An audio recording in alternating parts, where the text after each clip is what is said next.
Eppler. I'm president of Congress Park Neighbors. Thank you for coming and spending time with us tonight. The meeting's being recorded, and just as a reminder, we're an RNO. We represent the neighborhood to the city. The city gives us information to share with you. We are not an HOA.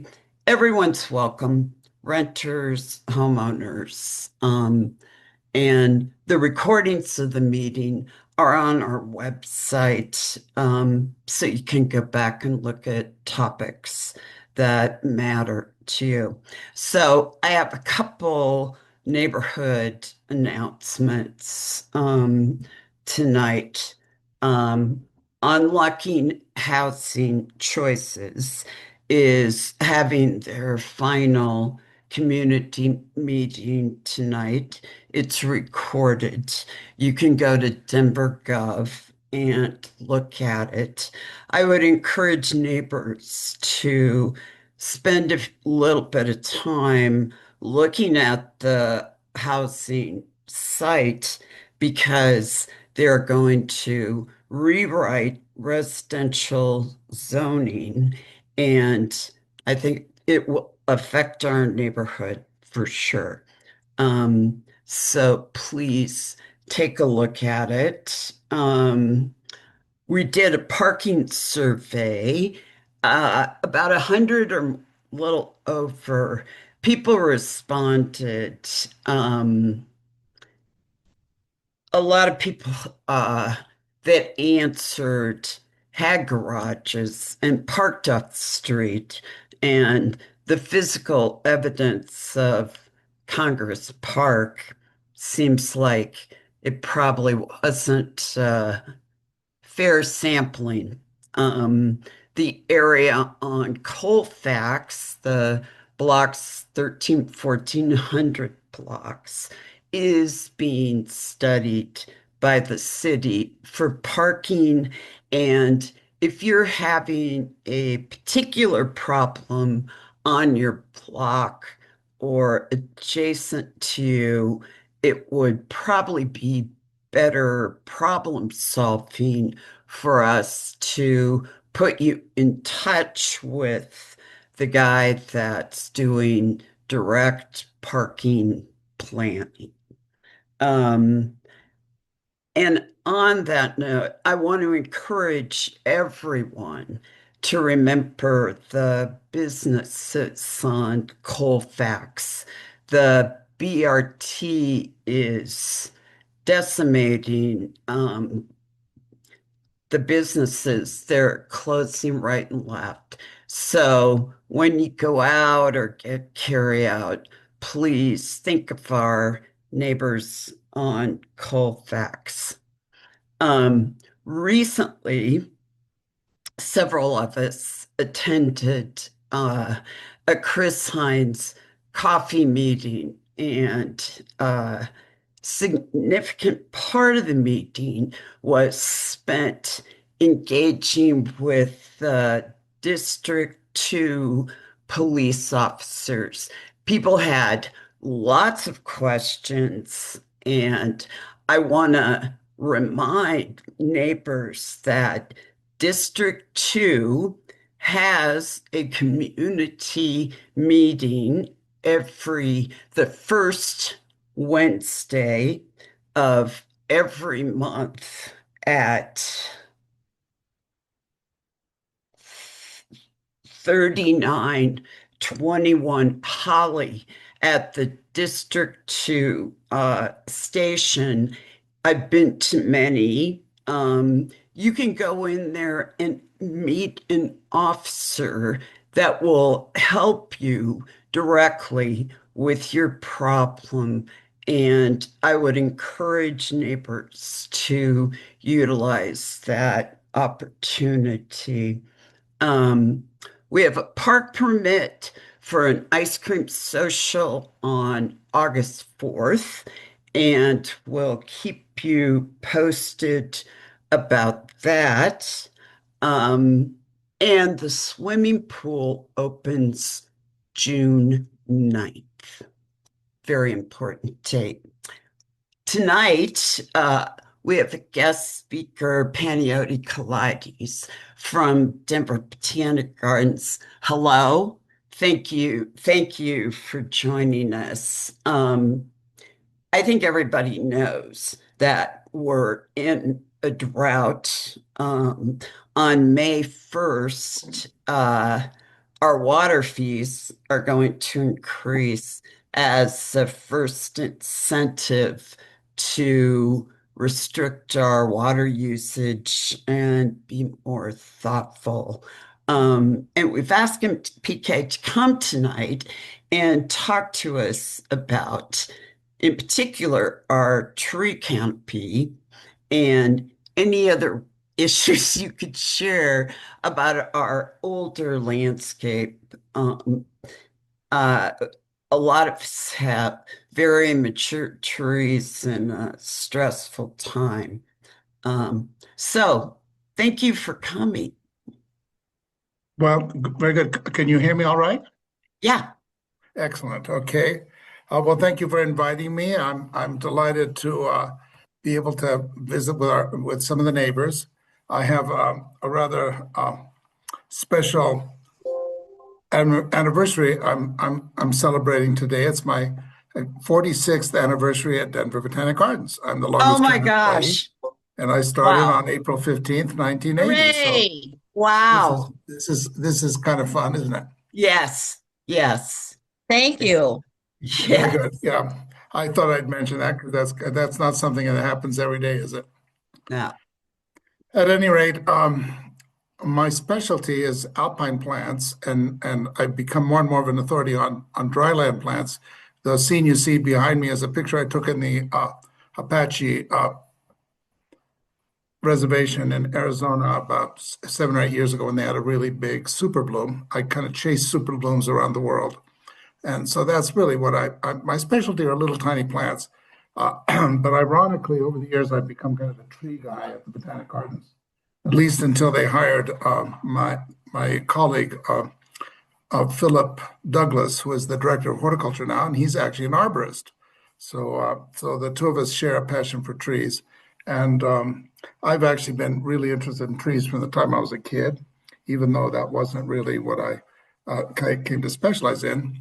But ironically, because there was nobody else doing much with trees, and I thought they were so important, I ended up starting a tree diversity conference, which I'll talk a little bit about because it's open to the public and people think it's only for arborists and for tree workers. But in fact, quite a few of our people, just homeowners around Denver, have been going to it and loving it. At any rate, obviously, there's lots of issues around trees, and there's also lots of issues for me to figure out because I've not actually done a Zoom in a long time. So let's see if I can actually get my PowerPoint up here. Can you see a PowerPoint? yeah. Excellent. Okay. This is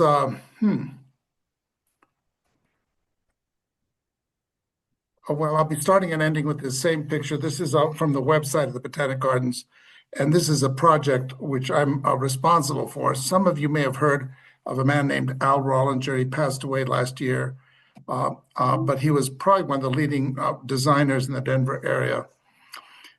I think he designed about 600 or 700 homes. He might have designed one of your gardens, but he was very interested in trees. And when he started his career now it's about almost 60 years ago, he was concerned because, there were so few trees being sold in the Denver area. And he really thought that there ought to be more trees sold. And so he went to the leading nurseryman at the time, a fellow named Harry Swift. And he told Harry, what are some different trees we can grow that'll be successful? And Harry told him, why don't you go out and find out what's out there and maybe, whatever. So Al was diligent and he went out and he walked every street in the entire metropolitan area way back in about, my heavens, it had to be, I think it was in 1969. And he made note and measured every tree that was unusual and different. and he ended up doing almost 700 trees, 1,700 trees, 1,700. And the years went by. I got a copy of his manuscript. Now let's see if I show these things here. This is not advancing. I know I was going to have. Okay. Huh. You know what? I'm looking at my website. This is not my presentation. I'm, I was looking up the website, and because the picture looks similar, I called up the wrong thing. So you'll have to forgive me for a second, and I'm going to do a different share. Let's hope I can find my PowerPoint this time.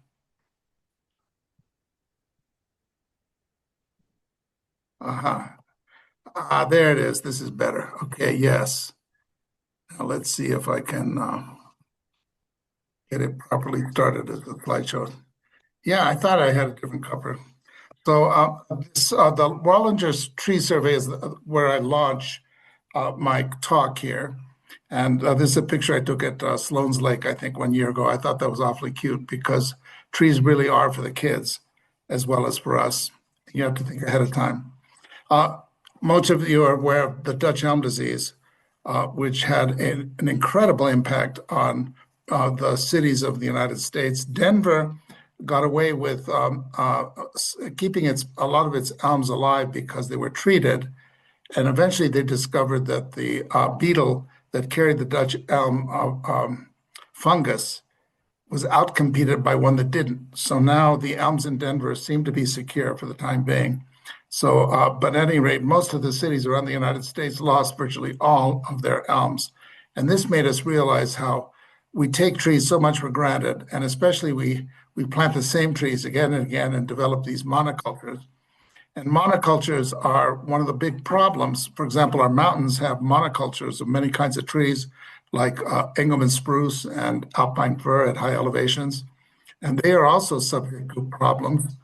This is a beetle that was named the Colorado beetle because this was the first time it was observed. The Latin name in Greek means tree killer. And I don't think I want to translate the roofy penis, but at any rate, this is a little beetle that spread from northwest Colorado, and it destroyed an enormous amount of our mountains. This is what it looked like after a while. When I was a kid, I was born in northwest Colorado, and I used to go fishing with my dad, and virtually every tree on the White River Plateau on the flat tops was dead back in the 1950s and 60s when I was a kid. They've grown back eventually, but this is what happens when you have a monoculture. Now, in nature, they have monocultures, obviously, and eventually the plants will come back, but it takes a long time. So here you see in 235,000 acres, virtually every tree was killed. Rhode Island is about the same size as the area that was affected. With 200 trees per acre, that's about 100 million trees died in the 1940s. And it's about, I think they said, it looks like, is that 40 trillion board acres of spruce? At any rate, a huge amount of damage accrued that many people in Colorado were not aware of. But these sorts of things do happen in nature as well as in cities. So here's the area that was affected way back in the 1940s and 50s. Ironically, it's happened all over again because just about 15, 20 years ago, there was another huge blowdown that occurred in 1997 in the Park Range, and it flattened 6 million trees. And now people are noticing that there's dead trees all over Colorado. Well, it's spread all over Colorado. And this is something that people are not talking about, but these things occur. Well, you know, I hate to say it, they're natural. This is where the 21st century replay occurred on October 24th, 1997. 6 million trees were knocked down, and the weak trees have become subject to this bark beetle. They've spread now throughout the state. So this book was documented way back in 1949, the original event. If you want to look it up, this book is quite widely available, the Yearbook of Agriculture, and they talk about that first infestation. And the reason I mention this is actually this has now happened in Siberia and elsewhere. It turns out nature does have these disasters, uh, and we can't do much about it when it happens because you just can't stop when there's millions of trees are knocked down. What are you going to do? But in our cities, we can have an impact. And this is where this gentleman, this is Al, and this was the survey he did from 1968 to 1969. And we have a copy of the original one at the Botanic Gardens Library. I have my own personal copy. Al came to be a good friend of mine. And this is how he recorded it. He would do, these are a list of the plants recorded for their unique character, and he would indicate the address, the street address, and he would indicate the caliper, what's called the DBA, at waist height, and then the height of the tree, which he had to estimate, but he was very good at that. Well, what he did in 2 years, it took us almost 2.5, and it took about 50 of us, and this is just one of the groups that went out, and we divided the whole city up. And you can see we had people from Denver Forestry, the Botanic Gardens, Colorado State University, master gardeners, regional foresters, and it took a whole army of people to go out and repeat what he did. There's Al right in the middle there. That's me off to the left. And in between us is the lady, Ann Frazier, who was my administrative assistant, and she was a fantastic project manager. And she made the whole thing happen, eventually published it, and you have access to it because it's on the web. I'll give you the URL at the end. So here you have some of the foresters from around Denver and the city, and other people. We're all coordinating before we go out. And here we are downtown. This is another group that went out. There you have a gentleman who's now the city forester for Grand Junction. He was the Denver arborist at the time. And we produced a 96-page document, which is on the web, but we also produced a paper copy. And you can see, I'll have the link in the end as well. You can download the whole thing, and what gives it particularly great value is that it really shows which trees have done the best out of the 1,000 and some trees that he originally measured. And we'll take a look at those. And here's the website that you can access. And that's what I called up at the beginning. So here you can see in the project database, these are all the trees that we measured. You can see all the Norway maples, all the sugar maples, Lakewood, Denver, and you can see the height in 1969. And then you can see, does it exist? Yes. Now you'll see quite a few still exist, some are no. And what is the current diameter? So it was a tremendous amount of information that taught us which trees will survive over time and how they will grow. It was an extraordinarily valuable experience, and it's very useful for homeowners who want to know how to do it.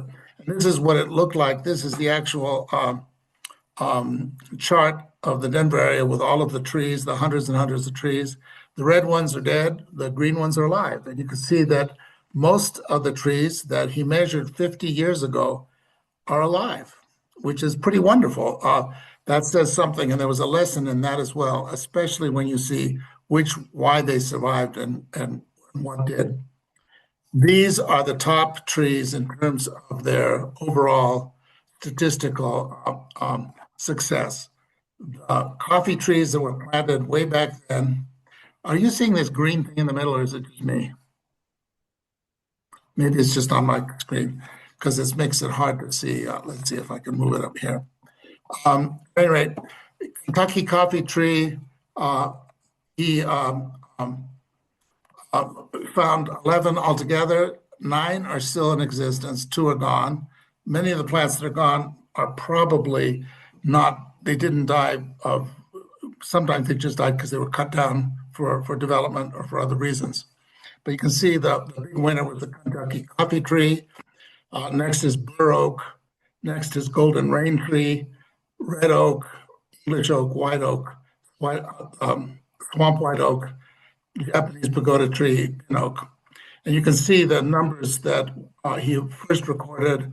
For example, there were 321 red oaks, 425 of them are still around. So I think it's a pretty good indication that oaks in particular are a good investment. It turns out oaks are very much faster growing than people realize, and because everybody wants to plant fast growing trees, and they planted silver maples and other things that ended up creating problems. So as you're looking to trees in the future, these are all trees that it turns out that many of these have a great deal of drought tolerance because over the years we've had severe droughts, and sometimes they were in areas that did not get sufficient supplemental irrigation. The trees that needed the moisture disappeared. Panayoti, can Yes. you speak specifically about the problems of silver maples? Yes, the silver There's maples a were lot of them. overplanted over 100 years ago. They were because they were thought to be so fast growing and so wonderful. They were planted in virtually every city across North America on a massive scale in the 19th and early 20th centuries. Nowadays, they're pretty much banned. You won't find a silver Right. maple almost anywhere. And the reason, of course, is they do grow quickly, but they're extremely brittle and they cause a lot of damage to people's cars and whatnot. And we still have quite a few of them in Denver, but they're gradually going. But they are beautiful trees. I don't want to say that they're unattractive, but they're bottomland trees that do best with a lot of water. And as we water less, they're going to not be as good of a tree as they once were. So we definitely do not recommend those anymore. I have two that are very old. And they're probably beautiful specimens. I grew up on a house that had a 6 or 7 in Boulder, so I know all about them. Trust me. Yeah. Okay, let's see if I can get this to move again. Okay, so you can see Oaks Rock, and then these are some of the lessons that we learned. One of the lessons we learned was that trees in parks and parkways survived in higher proportion than residential neighborhoods.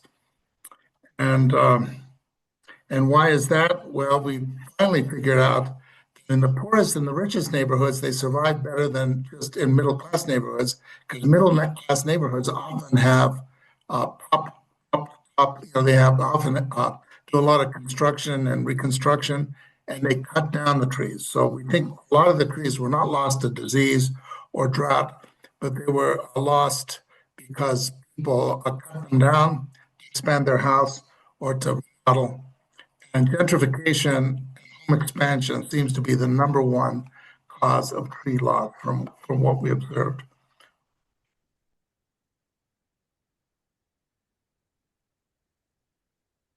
This is the one of the champion bur oaks. The bur oaks, you can see the people at the bottom become simply massive trees. So they may not be the best tree for a small home landscape, but they were one of the top winners. I think they were number 2 or 3 in terms of their long-term success, and they are extraordinarily drought tolerant. We have bur oaks growing at Chatfield that have not been irrigated in decades. So it's an excellent tree to consider for a larger landscape in particular. Kentucky coffee tree, here's one of the champions. It's in Cheeseman Park again in your neighborhood. Look at the person at the bottom of that. This is a very old tree. It's probably maybe 100 years old from the time that Cheeseman Park became a park. And there you can see Al Rollinger and Ann Fraser measuring this particular one. I don't think it's the state champion, but it's pretty close. And here we see a red oak on Quitman Street, one of many, many red oaks that have turned out to be fantastic specimens.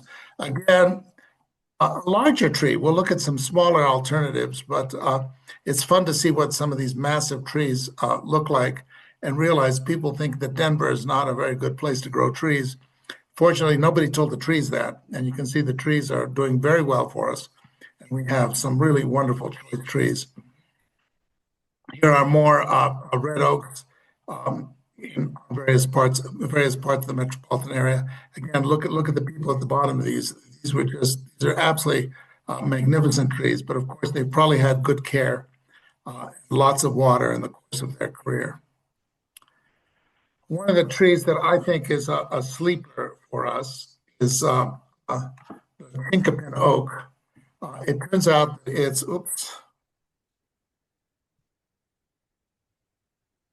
there it is. The chinkapin oak is extremely drought tolerant. And almost it's even as drought tolerant or more so than the bur oak, but it has really wonderful fall color and it's quite distinctive. Everybody plants a lot of bur oaks. This is a good alternative. This is growing at what was once Johnson and Wales University. It's now owned by the city of Denver and has a different function. And next to it is a yellow buckeye. And I was there with Al Rollinger, and we were looking at his the chinkapin oaks that he measured 50 years ago. And of course, they were big then, and they're even bigger now. But next to the chinkapin oaks were these massive yellow buckeyes. And he noted every buckeye in town. And I said to Al, I said, how come you listed the chinkapins and you didn't list this yellow buckeye that's next to him? And we both realized once I said that wasn't there then. So this is a tree that probably is less than 50 years old, but you can see how magnificent it is. By the way, these are totally budded to bloom next to Denver Botanic Gardens. The yellow buckeye, I think, is one of the sleepers of Denver trees because it seems to be very tough, very drought tolerant, beautiful flowers, and it does produce those nuts. That's the one thing that some people don't like, but I like the nuts.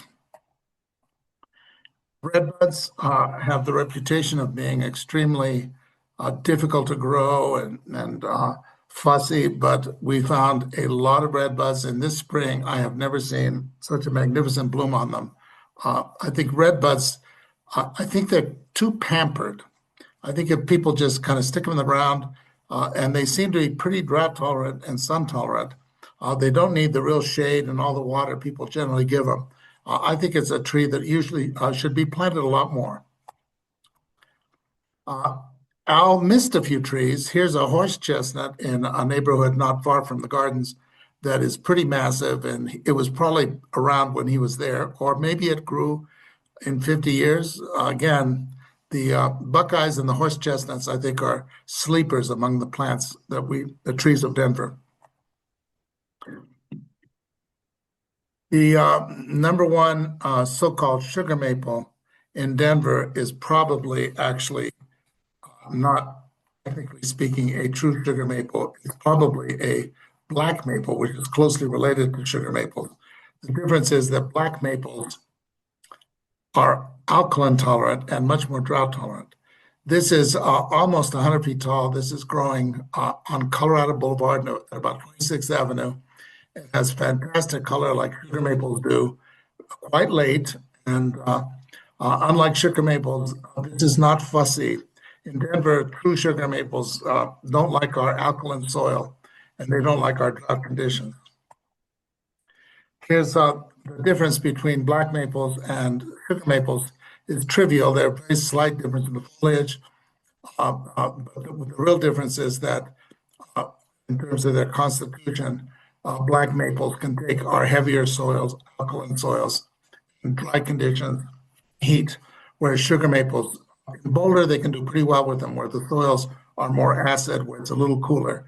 But in Denver, the true sugar maple will generally suffer. So this was one of the lessons we learned out of this experiment. This is an eastern white pine growing in Montclair. That lady you see at the bottom, when I was doing the survey, I knocked on the door because you have to get permission to measure the trees. She came out, she was so thrilled that we were measuring her tree. It turned out it was planted the year she was born. She was 91. So that's a 91-year-old white pine. And I'll never forget, she turned around to me and she says, I hope it lives long after me. I don't want to see it die before me. And I'm sure now, 10 years later, it probably has outlived her. Now, a few unusual trees that you don't see very much, but which I think ought to be seen. Lacebark pines are a spectacular tree that seems to do quite well for us. It has this amazing bark here you can see that looks like very peely, very appealing. Here's the state champion at the Pinetum at Colorado College in Colorado Springs. We have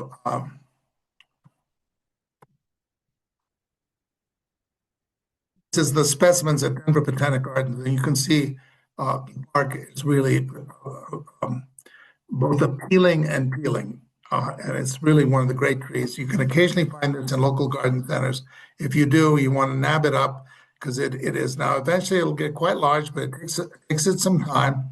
This is the picture of the gentleman who brought it to cultivation. This is a specimen in China. I've actually seen much bigger specimens when I was in China, but they are hundreds and hundreds of years old. And on the right-hand side, you can see that remarkable bark. This is a tree that we are having very good luck with, and we think deserves to be grown more. We have overplanted Austrian pines, so this is why we have to have diversity in our trees. This is growing in the neighborhood of the Botanic Gardens in Congress Park, as a matter of fact, and it is in a tree area that the owners, very nice people, but they've never watered it once. It's a Montpelier maple with the most beautiful trefoil leaves, a weeping habit. We guesstimate it's about 100 years old and it's never been watered. And it is just a spectacular tree that unfortunately you can only buy these mail order, although I've been twisting the arms of the local people to local nurseries to try and grow this because I think it's a tree that we ought to have more of. This one is a weeper as well, which is unusual for the species. But somebody 100 years ago, who knows who it was, nabbed one of these somewhere and brought it back and planted it in Colorado, and it's endured everything we can throw at it. Those leaves gorgeous. So this is a Montpelier maple. So I suggest to people, experiment. You never know what you'll get. I grew one of these in my garden, and I was quite proud of it. It was about 3 or 4 feet tall. This is called a horseman silverlock. It's a Korean fir. And one day, I live in Southeast Denver. I was walking in my neighborhood. And I saw one that was almost 12 feet tall, doing much, much better than mine. I was very jealous. But this is a Korean fir growing on the south side of a house, the last place in the world I would have put it. But again, trees will perform you don't expect them to necessarily. So this is an example that people in Denver are really experimenting out there with interesting and different trees. This is a tree that we're starting to see being sold locally. If you can get it, rather than Austrian pine, we highly recommend you look at this. This turns out is quite a rare tree in nature. It's only found at very high elevations in the Balkans. And I photographed on the right-hand side, that's on Mount Olympus growing a tree line. On the left-hand side, that's the state champion growing at Denver Botanic Gardens. So this is Pinus heldreichii. It's a pine. It grows a little slower than Austrian pine. It's a little more airy, but oh my heavens, what a beautiful thing. Let's look at here's a specimen. Notice at the bottom, there's actually a person at the bottom. Oops. There's a person down here, I believe. This is a massive specimen on Mount Olympus. And here you can see the range in nature. This is quite a rare plant in nature. So I think that for some of us growing some of these plants in our gardens, there's Mount Olympus right down here. It's the very southernmost location for it. It's in Greece, it's extremely rare. It's more common in Bosnia, which is why they call it the Bosnian pine. There are literally hundreds of potential trees that can be grown. This is in front of the Botanic Gardens. If you drive along York Street, you've probably seen it. It's the famous Buliformis pine. It's from China. And this particular pine is found over a huge range of China. And it turns out that it's a very good compact pine for the garden. Here it is in the wild. You can see it growing in China. It makes a massive specimen. The garden, The biggest ones maybe get up only to about 30 feet tall. So there are some incredible pines and literally hundreds of oaks, which I think are still out there, which will probably prove to be good garden plants. By far, my favorite oak is this Texas oak that was planted almost 40 years ago on the dryland mesa at the Botanic Gardens and has never been watered. And this is what it looks like on that dryland mesa. It's a garden that's very dry, native plants. And here's a close-up here of the leaves. It looks a lot like a pin oak. It's in the red oak group. However, pin oaks, if you know, need a lot of water. Like acid soils, they're kind of fussy. This loves alkaline soils, loves heat and drought. This is the oak that I recommend that people really look for, and it's now available in local garden centers and nurseries from time to time. Another incredible tree at the Botanic Gardens is this European beech. It's the Botanic Garden has wonderful fall color. It turns out beeches are pretty adaptable, and this is one that has cut leaves that look almost like a fern. It's called a splenifolia. It's about a 50-year-old specimen now, growing the oak grove, and it's relative. It's not massive. It will get fairly big, but it doesn't rush, get gigantic, and overwhelm your garden. Okay. And finally, one or two really incredible trees. This is an American elm at Regis College. And by the way, Regis is the best place in Colorado to learn about trees. They have a website that you can find if you look up with a lot of information about their tree collection. They have over 400 kinds of trees at Regis University in northwest Denver. And they have tree walks where you can walk around and they're pretty well signed. And this is has to be one of the state champions, if not the state champion, of the weeping American elm. To see this in the fall when it's in color, it is massive. That's almost 50 feet tall. And look underneath. This is my colleagues and I once visited, and these are the horticulturists at the Denver Botanic Gardens when we did a tree walk at Regis a few years ago. And what a majestic scene that was. So there are fantastic trees out there waiting to be cultivated. I've only mentioned a few, but I think that a few you got to watch out for. For example, I have to share the story about this. I helped do the tree survey at Crown Hill Cemetery, and as a gratitude, they planted this in my name. This was before the ash borer, so this was the thing that was going to honor me. It's still alive. They're treating it, so I have great hope. But it's a good example that ashes were once the tree. I used to recommend ashes to everyone, and hopefully, like with the American elm, the ash borer one day will be treatable. Interestingly enough, in the Midwest, when the ash borer appeared, I think about 12 or 15 years ago, the ashes were killed instantaneously throughout the entire Midwest where it occurred. In Denver, it was discovered almost 10 years ago. It's been a long time in Boulder. It's only just appeared in the Denver area. It seems to be acting like the American elm beetle. It seems to be acting a little differently than it does elsewhere because, again, our climate's different. So things don't always do what they do elsewhere. Maybe we'll be able to keep some of our ashes because they are a wonderful tree. They're an exotic, though, aren't they? The Yeah, well, from the eastern United States, remember, Colorado only has about 12 kinds of yeah. conifers and a handful of deciduous trees, most of which don't really do well in our city environment. So if you want to plant a tree in the Denver area, it's going to probably be an exotic, simply because they're usually the best ones. I'm going to finish up by showing the middle there is many of you may know Sonia John. She is the queen of trees in Denver, and she's and I were the ones who started the tree symposium. These are some of the speakers from the Pacific Northwest. This is Mrs. Linda Chalker, and then Guy Sternberg from Illinois, one of the great horticulturists.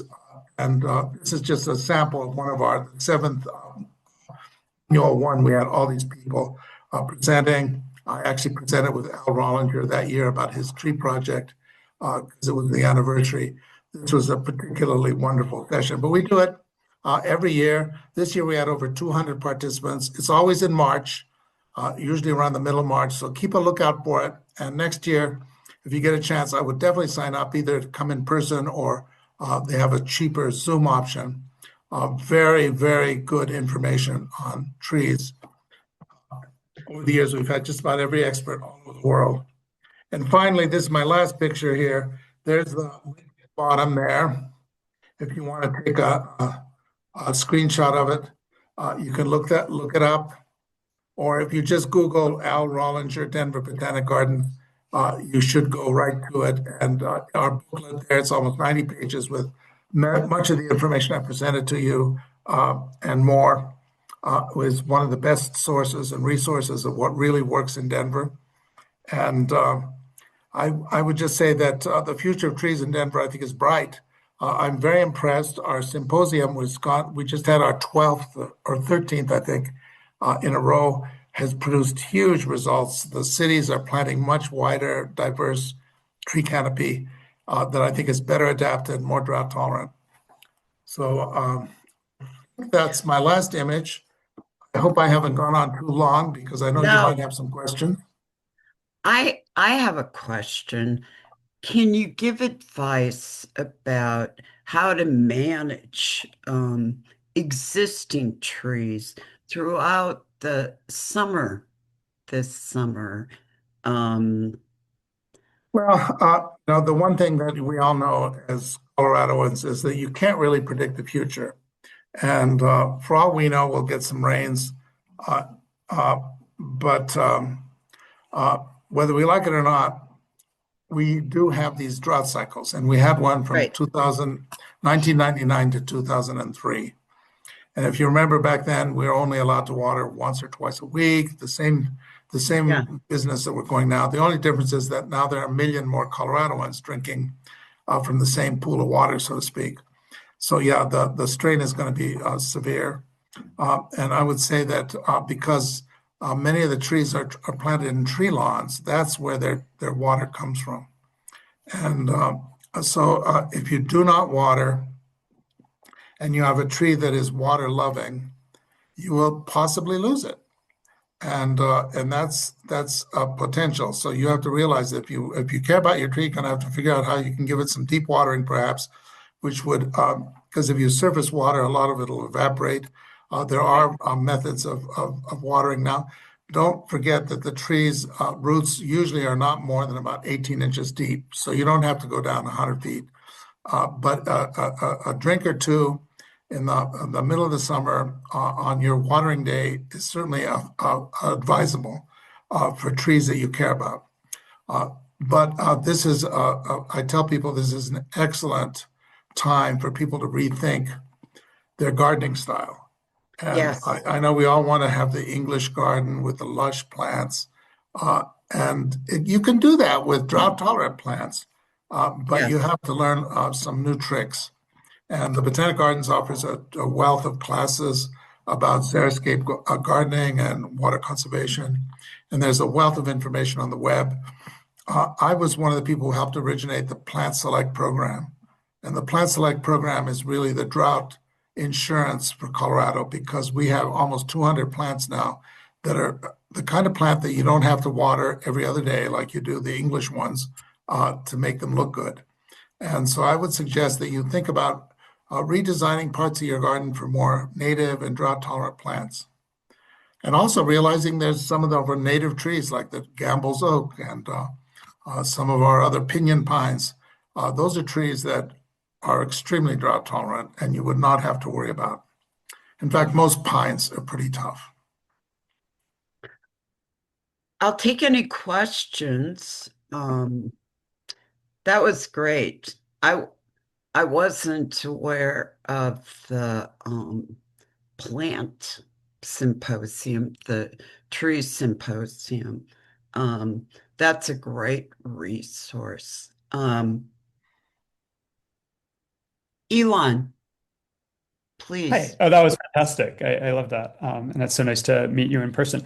One question I had was around the various sources of GIS data around trees in Denver, where I've sort of looked, and it seems like there are actually two or three GIS kind of layers that you can put on Google Maps, for example. I think one of which has the canopies of the Rollins Tree Survey.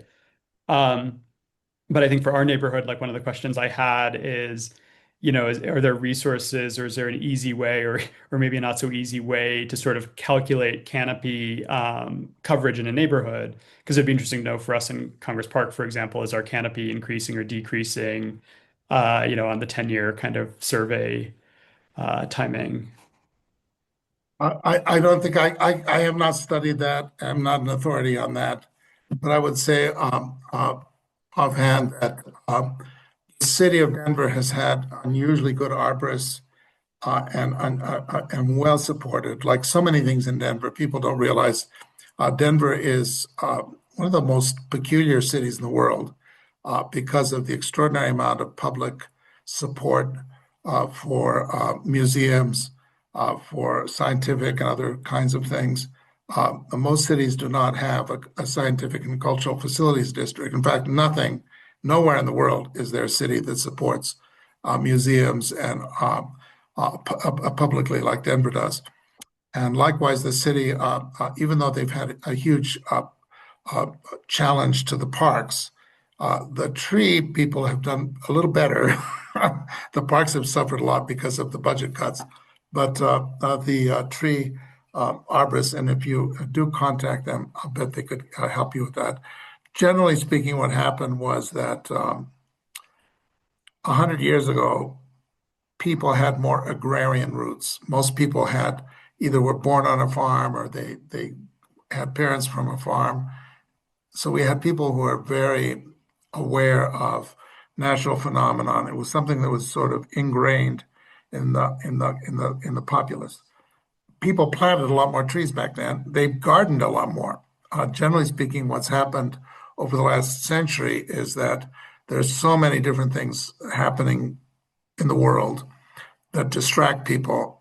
And gardening, you get a few people who are really keen gardeners or really interested in it, but the average person usually often hires it out to landscape contractors, to gardeners, who can be very good or not so good. But because they're not as hands-on, they don't have quite the awareness or notice. And so there's this thing called entropy. And the entropy in Colorado leads to prairie. It leads to trees Yes. not being there because that is the natural state of our environment here. And so, generally speaking, if you want trees, you are going to be fighting the environment, which is all right. That's what we do as humans, is sometimes go against the grain. I like trees. I have a yard with a half an acre and literally dozens of trees on it. So obviously, I'm fighting nature. I also have a little prairie, so I'm not fighting nature there. But I would say out to all of you, yeah, I think that there's been an attrition everywhere across the United States simply because nowadays, people spend a lot more time on the computer, on their phones. Uh, there's a wealth of distractions in our life, sports events, all sorts of cultural activities, all sorts of other activities. And so people are not gardening to the same extent, which is one of the reasons I have spent 46 years at Denver Botanic Gardens trying to do what I can to inspire people to get back to that. But unfortunately, horticulture and uh, the oldest profession is not what people say it is. The oldest profession was hunting and gathering. The second oldest profession was farming, because you had to have farming to have enough money to pay for what supposedly is the oldest profession. you know, so and because these professions have been around for a long time, they've been taken for granted. They're just part of they're poorly paid, generally speaking. They're taken for granted. People don't think about it nearly so much. And that's why I'm so thrilled that you, as a neighborhood, are so interested and concerned about your trees, because quite frankly, most places they don't care. Well, we have such a diverse, rich canopy We do. and the architecture. Um, I got a notice from the city. They are considering creating some landscape zoning restrictions. Other cities have. Denver has not. Um, have they been working with the Botanic Gardens at all? Um, no, no, they Oh, haven't, as a matter of fact. And I don't think so anyway. I actually attended a symposium they had about 3 years ago of water providers that were talking about the need to persuade people to not use as much water on the landscape. It was a special symposium they had for their own providers on how are we going to convince people not to do that.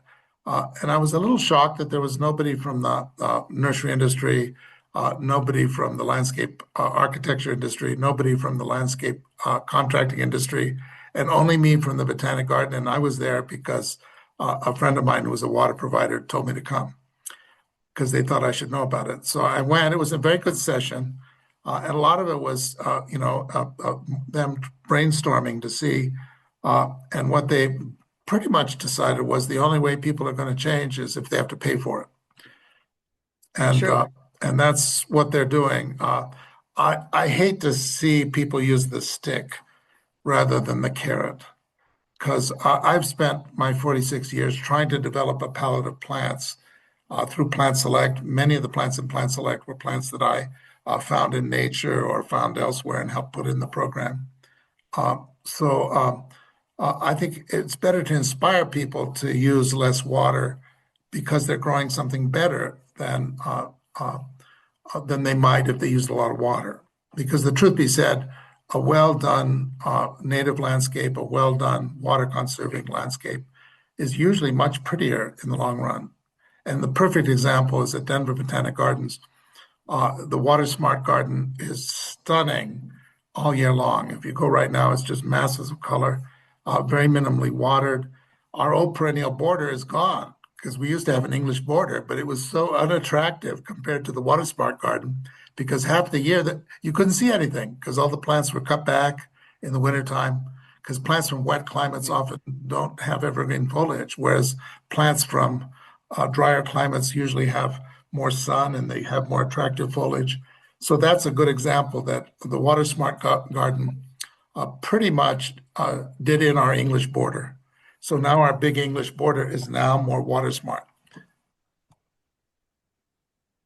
Anybody else have question? Oh, Wendy. Yeah, I'm just wondering if the Botanic Gardens has any program where, like I've started to do a xeriscaping front yard, and I just need some more advice. So I'm wondering if they have any people who would come out and look at my yard and say, "Oh yeah, pull that out, replace it with this and that." There are some of my colleagues have done a little moonlighting, but it's not really sanctioned or encouraged. It's something that's been done. There are really good people out there who can help you with that sort of thing. Um, I would suggest I'm not active in the group, but I've heard a lot said about a group called I'm trying to think. They promote growing only native plants. Some of you may remember the name of the group. No, no, it's the Native Plant Society does actually. The Colorado Native Plant Society is going to have a symposium in Grand Junction. It's our 50th anniversary at the end of next month, and it's all dedicated to native landscaping. But it's not just native; it's obviously adapted wild things. That's it. It's called wild something. Anyway, there's a group. They have a very active plant sale, plant swap, seed swap. Um, It's what's really good is going to visit their gardens and see what has succeeded. Almost every serious garden club has garden tours. I just set up the garden tours for the cactus and the rock garden clubs. We're going to have them in the end of May and in the middle of June this year. So if you're in those two clubs, there's wonderful tours of really extraordinary gardens that you can learn from. I've always told people the best way to learn about gardening is to industrial espionage. Go look at good gardens and copy. It's totally fine to copy a garden. It's not plagiarism because it's not a text or it's not a painting. Uh, the Garden Conservancy is an international, it's a national organization. You could look up Garden Conservancy, and they have garden tours all over Colorado in the next month or two. I'm the regional ambassador who helps set those up as well. I have my finger in a lot of pies. And so the Garden Conservancy is another excellent way to find out what other people are doing. Other than that, if you call the Thank you. Associated Landscape Contractors and ask for one of their gardening designers or garden maintenance people who specializes in native plants, and you can probably find somebody to help guide you there. But I think some of the best ways of it is just looking and seeing what other people are up to. They have to Thank you. live or die. That's kind of the sorting mechanism out there. There you go. Yeah. I'm gonna say, I think the native plant group might be Wild Ones. Wild ones, that's it. Yeah. Yeah, I've not actually attended their Thanks. meetings. I've not, but I'm sure that they have some outstanding gardens because I know that they do a lot of plant swap, and that would be a good place to learn about certainly native landscaping, which is very hot right now. That and pollinator gardens are very, very popular. A lot of great things are happening in that arena. Lots to learn from. Steve, Steve, you have to unmute. Yes. Okay. Okay. One of the things that is striking about Denver, I think, is there's a significant amount of solar exposure in addition to the dry environment overall. Do you want to make any comment about how it also creates certain microclimates? Absolutely. Gardening in Denver is considered, generally speaking, by most people. They think it's a chore, it's difficult, it's frustrating. I've been privileged because I've been doing it at the gardens for 46 years. I have visitors who come from all over the country, and they are dazzled by what we do. And the Denver Botanic Gardens, in the last 5 years, we've had the #1 visitation of any public garden in the country, thanks to local support, but also tourists coming. People are excited about what we're up to. Which reminds me, your group really ought to organize a tour to see Summer Home. It's not in Congress Park, but it's not far away. Summer Home is a garden that is in Washington Park neighborhood. And if you look it on the web, the woman who created it, her name is Lisa Negri. She is a dynamo. She's one of my heroes It's a and heroines. vacant lot, right? I beg your pardon. It was a vacant. Oh, yeah. She actually And she was afraid of the house next to her being turned yes. into a mega mansion, so she bought the land and turned it into a park. At any rate, it would be a wonderful field trip for you all. Her garden has many seasons. Late May is a good time to see the cactus. She has an extraordinary cactus garden in it, but she grows all different microclimates. Speaking of microclimates, all you have to do is in our foothills. I have been in canyons where there are orchids and wood lilies in the shade on the north side, and on the south side there are yuccas and cacti. Our microclimates are enormous, and to be a gardener in Colorado, what you really need is a compass to know which side is north, which side is south. You have to be aware that it is much more important for us to know microclimate because it makes all the difference for many plants. Just a foot or two of more shade or more sun. In England, it doesn't matter where you plunk your rhododendron, it'll grow. In Colorado, if you want to grow rhododendron, it better be on the north side of your house, and you better have acid soil, and you better water it a lot. But you can do it.